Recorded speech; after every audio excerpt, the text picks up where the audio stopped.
আলোচনা সভা, সাংস্কৃতিক অনুষ্ঠান, মুক্তিযুদ্ধ নিয়ে ছোট নাটিকা সহ সুধী সমাবেশের মাধ্যমে বার্মিংহামের বাংলাদেশের জাতীয় দিবস উদযাপন পরিষদ উদযাপন করল বাংলাদেশের ৪৩তম মহান বিজয় দিবস। সোমবার বার্মিংহামের বাংলাদেশ মাল্টিপারপাস সেন্টারে অনুষ্ঠিত হয় বাংলাদেশি ৩২টি সংগঠনের সমন্বয়ে গঠিত বার্মিংহামের সর্ববৃহৎ বাংলাদেশি সংগঠন বাংলাদেশ জাতীয় দিবস উদযাপন পরিষদের ৪৩তম মহান বিজয় দিবসের অনুষ্ঠানমালা। জাতীয় সঙ্গীতের মাধ্যমে শুরু হওয়া আলোচনা সভায় সংগঠনের সভাপতি আলহাজ কামরুল হাসান চুনুর সভাপতিত্বে ও সাধারণ সম্পাদক আলহাজ আব্দুল কাদির আবুলের পরিচালনায় প্রধান অতিথি হিসাবে বক্তব্য রাখেন ওয়েস্ট মিডল্যান্ডস পুলিশের deputy police and crime commissioner ইয়াবন্নি মস্কিতো। I think we need to share this more widely with the wider community so they can be humbled and recognize the contribution that the Bangladeshi people have made not only in this country but also in Bangladesh and to the world. বিশেষ অতিথি হিসেবে বক্তব্য রাখেন Birmingham city কাউন্সিলের সাবেক lord mayor Leon Jaeggi, Bangladesh multipurpose সেন্টারের chairman Alhaj Nasir Ahmed ও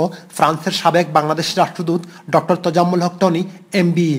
সভায় Bangladeshi councillor Ziaul Islam MBE, সংগঠনের সহসভাপতি আলহাজ মাহফিজ খান ছাড়াও কমিউনিটির বিভিন্ন নেতৃবৃন্দ বক্তব্য রাখেন। আয়োজকদের পক্ষ থেকে ৭১-এর চেতনায় সকল বাঙালিদের উজ্জীবিত হওয়ার আহ্বান জানানো ছাড়াও এরকম আয়োজনে নতুন প্রজন্মকে আমাদের কমিউনিটির সাথে সংশ্লিষ্ট করার প্রয়াস বলেও উল্লেখ করা হয়। ৭১-এর চেতনায় আমরা আবার উজ্জীবিত হয়ে দেশ এবং জাতিকে আমাদের বর্তমান যে পরিস্থিতি এর থেকে মুক্ত করি।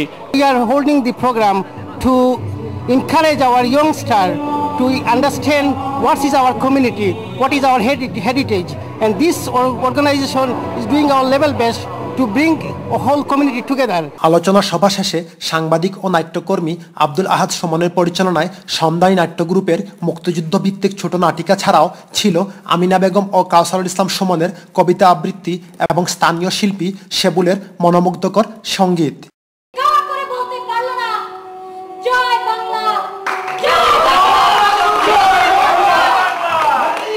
রিয়াদ আহাদ, চ্যানেলস নিউজ, বার্মিংহাম।